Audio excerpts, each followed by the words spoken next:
تمام احکام بھی انسان کے اعضاء کے مجموعے کی طرح احکام کا بھی مجموعہ ہے، احکام کا بھی مجموعہ ہے۔ ایک روزہ ہی ہے، اس کو غور کر لو کہ اگر روزے میں ہم یہ خیال کریں کہ کھانا پینا نہیں ہے، بیوی سے ملنا نہیں ہے، تو اس کا مطلب یہ ہوا کہ ہم نے روزے میں صرف پیٹ کا خیال کیا، روزے میں صرف پیٹ کا خیال کیا، زبان کا خیال نہ کیا، آنکھ کا خیال نہ کیا، کان سے کیا سننے کا خیال نہ کیا، تو روزہ بگڑے گا، روزہ بگڑے گا، کیونکہ تیرا روزہ صرف پیٹ سے متعلق نہیں ہے، تیرا جس طرح پورا بدن ایک مجموعہ ہے، سارے بدن کے تمام اعضاء کو روزے پر لاؤ، جس طرح بدن کے تمام اعضاء کو نماز میں استعمال کرتے ہو،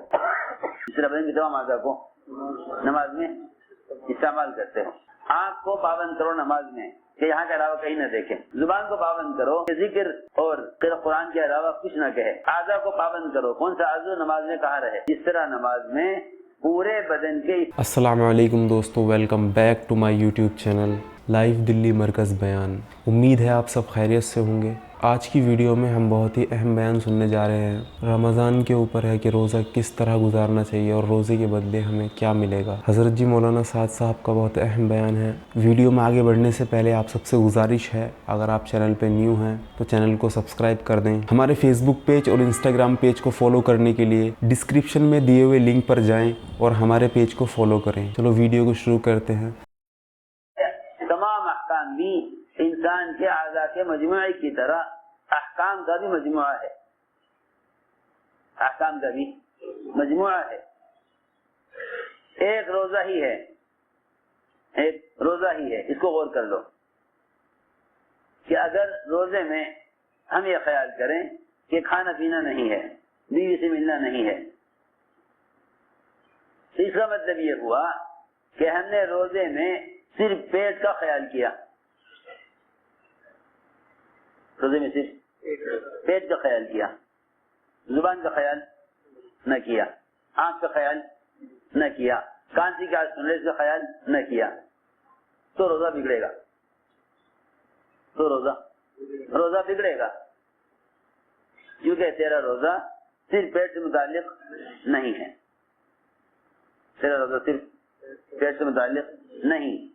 تیرا جس طرح پورا بدن ایک مجموعہ ہے، سارے بدن کے تمام اعضاء کو روزے پر لاؤ، جس طرح بدن کے تمام اعضاء کو نماز میں استعمال کرتے ہو،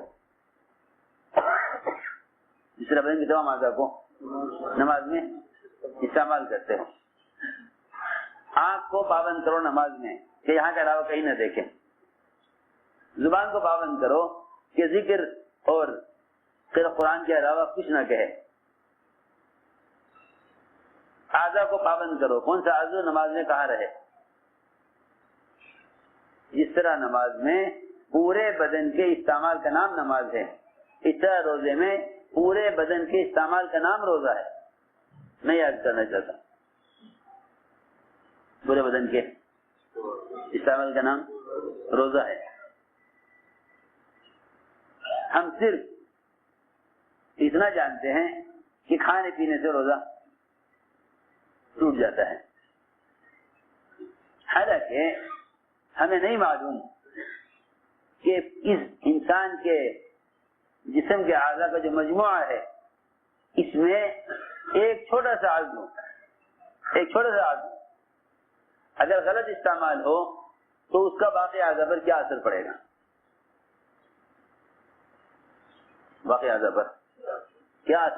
اس کو میں سمجھانا چاہتا تھا۔ یا صفیہ نے جب آنکھ سے اشارہ کیا ایک دوسرے کی طرف تو آپ نے فرمایا تم سب کلی کرو، کیونکہ تم نے صفیہ کی زبان سے غیبت کی ہے۔ جو بات تم زبان سے کہنا چاہتی تھی کہ صفیہ جھوٹی ہے، وہ بات تم نے آنکھ کے اشارے سے کر لی آپس میں، تو تم نے صفیہ کی غیبت کی ہے۔ ایک روایت میں فرمایا الفظی، جلدی تھوک، جلدی تھوک،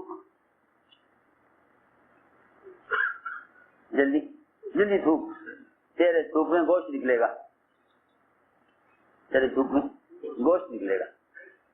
کیونکہ حضور اکرم صلی اللہ علیہ وسلم نے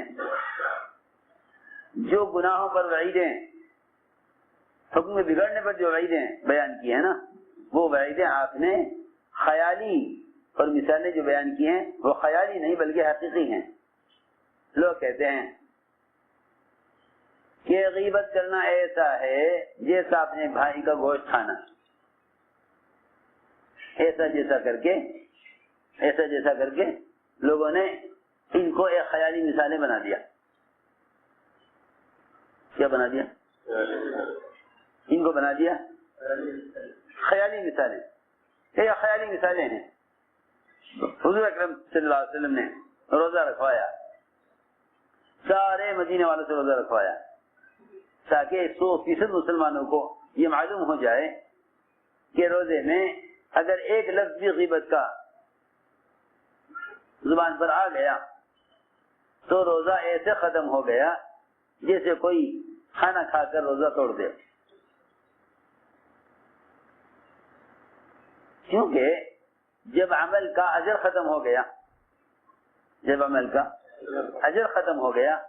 تو پھر یہ فاقہ رہ گیا، روزہ نہیں رہا، روزہ نہیں رہا۔ کیونکہ اگر آدمی صرف پیٹ کو پابند کرے روزے میں، اگر انسان صرف پیٹ کو پابند کرے روزے میں تو یہ روزہ نہیں بلکہ فاقہ ہے۔ سمجھے ہماری بات؟ اگر روزے دار صرف پیٹ کو پابند کرے روزے میں تو یہ فاقہ ہے، روزہ نہیں۔ ہماری بات صحیح میں آ رہی یا نہیں آ رہی؟ اگر صرف پیٹ کو پابند کرے کہ مجھے کھانا پینا نہیں ہے تو صرف پیٹ کو پابند کرنا روزے میں یہ فاقہ ہے، روزہ نہیں ہے۔ یہ فاقہ ہے، روزہ نہیں ہے۔ یہ فاقہ ہے، روزہ نہیں ہے، کیونکہ میں نے عرض کیا روزے کا حکم پورے بدن کے لیے ہے، روزے کا حکم پورے بدن کے لیے ہے۔ جس طرح نماز ایک حکم ہے مگر سارے اعضاء سے متعلق ہے، نماز ایک حکم ہے مگر سارے اعضاء سے متعلق ہے، نماز ایک حکم ہے مگر سارے اعضاء سے متعلق ہے۔ اس طرح روزہ بھی ایک حکم ہے مگر وہ سارے اعضاء سے متعلق ہے۔ اگر ہم تو باتیں کر رہے ہیں آپس میں،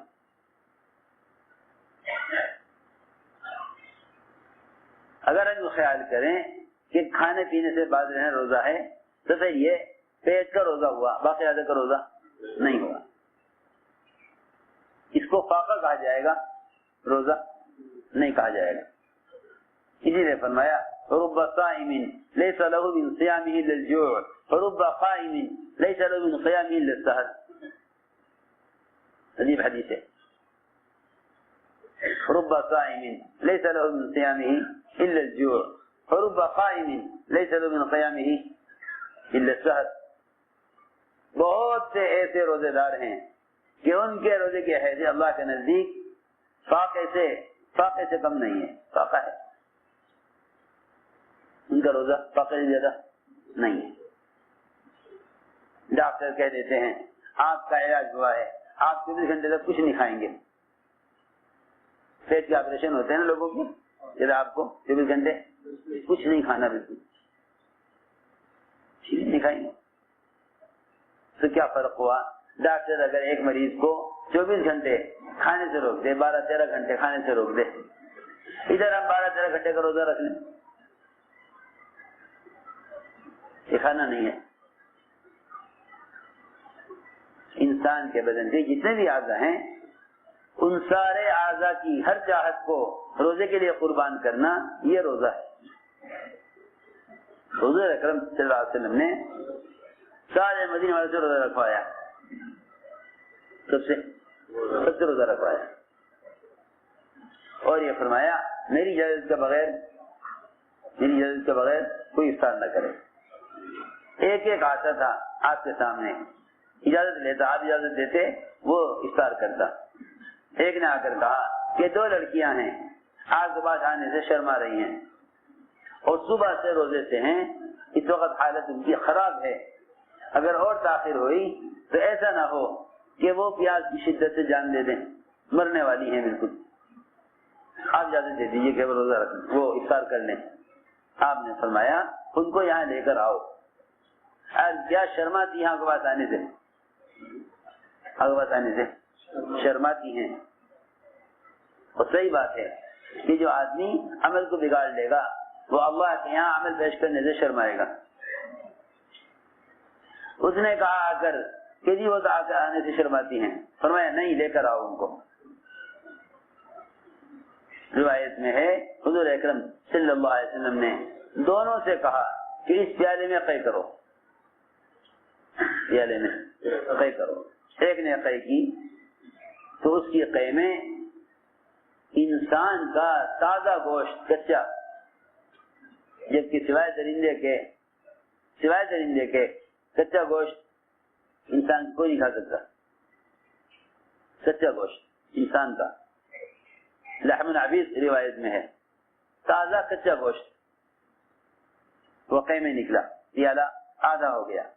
دوسری جگہ تو بھی قے کر، اس نے بھی قے کی. پورا پیالہ ان کی قے سے تازے کچے گوشت سے بھر گیا. تازے کچے سب صحابہ کو دکھلایا، یہ دیکھو یہ کچا تازہ گوشت ہے، تاکہ آئندہ کو یہ نہ کہے کہ یہ تو ایک مثال کے طور پر سمجھانے کو کہہ دیا کہ انسان کا یہ مسلمان کی غیبت کرنا ایسا ہے جیسا اس کا گوشت کھانا. نہیں، ہم تمہیں حقیقی طور پر مشاہدے کے طور پر یقین پر دکھلا دیتے ہیں. تو میں نے عرض کیا، آنکھ سے اشارہ کیا حضرت صفیہ کی بات پر ازواج مطہرات نے. کتنی غیبت ہوتی ہے، کتنی غیبت ہوتی ہے صبح سے شام تک. شاید پوری دنیا میں کسی مخلوق، کسی جانور کا گوشت اتنا نہیں کھایا جاتا جتنا مسلمان کا گوشت کھاتا ہے. یہاں بکرے کا، بھینس کا گوشت 1 کلو کھا لے، 2 کلو کھا لے، پیٹ بھر جاوے گا. لیکن غیبت کرنے والوں کو گھنٹے گزر جاتے ہیں غیبت میں، وہ یہ بھول جاتے ہیں کہ ہم حقیقی طور پر گوشت کھا رہے ہیں. حضور اکرم صلی اللہ علیہ وسلم نے گوشت دکھلا کر آنکھوں سے بتلا دیا. آپ نے فرمایا اگر میں قے نہ کراتا، اگر میں ان سے قے نہ کراتا اور قے میں ان کے پیٹ سے گوشت نہ نکلواتا تو جہنم کی آگ اس گوشت کو کھاتی. جہنم کی آگ اس گوشت کو کھاتی. ساری بات یہ سمجھانے کے لیے عرض کر رہا کہ قیام اور صیام یہ دونوں چیزیں، قیام اور صیام یہ دونوں چیزیں، رات کا یہ عبادت، دن بھر کا روزہ، یہ دونوں چیزیں ایمان اور احتساب کے ساتھ ہیں. ایمان اور احتساب.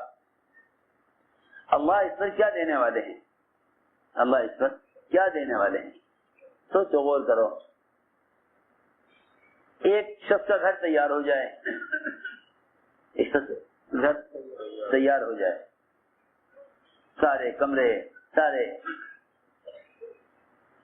گھر کا پورا نقشہ تیار ہو جائے، پورا ڈھانچہ تیار ہو جائے. اس کے بعد مزید 1 سال پورا اس گھر کے اندر اس گھر کو مزین کرنے میں 1 سال مزید لگے، 1 سال مزید 1 سال لگے. بتاؤ اس گھر میں داخل ہونے کا کتنا شوق ہوگا. ایک گھر آدمی تیار کرے، سارے در و دیوار تیار ہونے کے بعد پھر مزید 1 سال پورا اس کو سجانے میں، مزین کرنے میں، ڈیکوریشن میں 1 سال اور مزید خرچ کیا جائے. میرے دوستوں جواب دے میری بات کا. اتنا شوق ہوگا اس گھر والے کو اس گھر میں جانے کا کہ تیار ہونے کے بعد مزید 1 سال ڈیکوریشن میں خرچ کیا گیا. یہ تو ہمارا حال ہے. کہ ہم انسانوں سے کہیں کہ ایسا گھر تیار کرو، پھر 1 سال اس گھر کو مزین کرنے میں خرچ کرو، کتنا شوق ہوگا اس گھر کو دیکھنے کا۔ لیکن اللہ رب العزت 1 سال خود روزے دار کی جنت کو مزین کرنے میں صرف کرتے ہیں، جہاں اللہ تعالیٰ کے ایک امر سے پلک جھپکنے کے بقدر اتنی دیر میں ایک مومن کی جنت مزین ہو سکتی ہے۔ ایک مومن کی جنت کو ایک اشارے سے اللہ تعالیٰ سجا سکتے ہیں، تیار کر سکتے ہیں، اور کتنا مزین کر سکتے ہیں۔ اس کے لیے ایک پورا سال رمضان کے انتظار میں روزگار کے لیے جنت کو مزین کیا جاتا ہے، پورا سال۔ بتاؤ تو پھر رمضان میں کے داخل ہونے کا کتنا شوق ہونا چاہیے۔ 1 سال سے جس کام کے کرنے والے کے لیے جنت کو مزین کیا جا رہا ہو، اس کا کتنا شوق ہونا چاہیے، اس کا کتنا شوق ہونا چاہیے کہ پورے سال جنت کو سجایا جاتا ہے، پورے سال رمضان کے انتظار میں اور رمضان کے روزگار کے استقبال میں ایک پورا سال جنت کو سجایا جاتا ہے۔ جب اپنے گھروں کو تیار کراتے ہیں، درمیان میں انتظار کرتے ہیں کب تیار ہوگا، کب سال پورا ہوگا، کب تیار ہو جائے گا، کب تیار ہو جائے گا۔ اللہ رب العزت جو ایک امر سے سارا کچھ مزین کر سکتے ہیں، وہ بھی 1 سال جنت کے کو مزین کرنے میں 1 سال یعنی 1 سال جنت کو مزین کرتے ہیں، یہاں تک کہ روزے دار کے لیے جنت کو مزین کیا جاتا ہے۔ میں نے عرض کیا کہ یہ سارے وعدے ان کے لیے ہیں جو عمل کو اللہ کے سامنے سنوار کر پیش کریں، عمل کو سنوار کر پیش کریں، عمل کو سنوار کر پیش کریں۔ اس لیے فرمایا اللہ تمہیں آزمائیں گے، اللہ تمہیں آزمائیں گے۔ کیوں آزمائیں گے؟ دیکھنے کے لیے تمہیں اچھا عمل کس کا ہے، تمہیں اچھا عمل کس کا ہے۔ اللہ نے قرآن میں اکثر عملہ کہیں نہیں کہا، اللہ نے نہیں کہا اللہ دیکھنا چاہتا تمہیں زیادہ عمل کون کرتا ہے، تمہیں زیادہ عمل کون کرتا ہے، یہ کہیں نہیں کہا۔ فرمایا تاکہ دیکھیں تمہیں اچھا عمل کون کرتا ہے۔ لوگ روزوں کا، تلاوت کا، ثواب کا، ذکر کا کہ عمل کو زیادہ کرنا چاہتے ہیں، کیا کرنا چاہتے ہیں، زیادہ کرنا چاہتے ہیں۔ نہیں، اللہ نے زیادہ عمل قرآن میں کہیں نہیں کہا، اکثر و عملہ نہیں فرمایا، بلکہ احسن و عملہ۔ تمہیں اچھا عمل کس کا ہے، تمہیں اچھا عمل کس کا ہے، یہ نہیں تمہیں زیادہ عمل کون کرتا ہے، تمہیں اچھا عمل کس کا ہے۔ یہ تو پورے سال کے اعتبار سے کہا کہ تمہیں اچھا عمل کس کا ہے۔ اللہ اکبر۔ رمضان کا مہینہ لوگ تاجر سیزن کے مہینے کو بہت غنیمت سمجھتا ہے کمانے کے لیے، غنیمت سمجھتا ہے کمانے کے لیے۔ تاجر سیزن کے مہینے کو غنیمت سمجھتا ہے کمانے کے لیے۔ دیکھو سیزن میں تاجروں کی مشغولی کا کیا حال ہوتا ہے، سیزن میں تاجروں کی مشغولی کا کیا حال ہوتا ہے۔ یہ مہینہ دعوت عبادت کو جمع کرنے کا ہے۔ لوگ سمجھتے ہیں رمضان کا مہینہ خلوت کا، عبادت کا، سونے کا ہے۔ یہ غلط خیال ہے، یہ غلط خیال ہے، یہ غلط خیال ہے۔ کھانے، سونے اور عبادت کے لیے نہیں، بلکہ دعوت عبادت کو جمع کرنے کا مہینہ ہے، دعوت عبادت کو جمع کرنے کا مہینہ ہے۔ کیونکہ شیطان کی قوت، شیطان کی ساری قوت دو چیزوں سے روکنے پر لگتی ہے، شیطان کی قوت دو چیزوں سے روکنے پر لگتی ہے، ایک دعوت سے، ایک عبادت سے، دعوت سے دوسرے عبادت سے۔ اللہ رب العزت نے رمضان کا مہینہ شیاطین کے قید کرنے کا رکھا کہ ہم رمضان میں شیاطین کو قید کر دیں گے۔ میں کیا بتاؤں، رمضان میں شیاطین کو قید کرنے کی حکمت کیا ہے؟ تو میری بات دھیان سے سننا، رمضان میں شیاطین کو قید کرنے کی حکمت کیا ہے؟ اللہ تعالی انسان مسلمانوں کے اس عذر کو ختم کر کے دکھانا چاہتے ہیں کہ کوئی یہ کہے کہ میں تو گناہ سے بچنا چاہتا تھا مگر شیطان نے مجھے گناہ میں مبتلا کر دیا، میں تو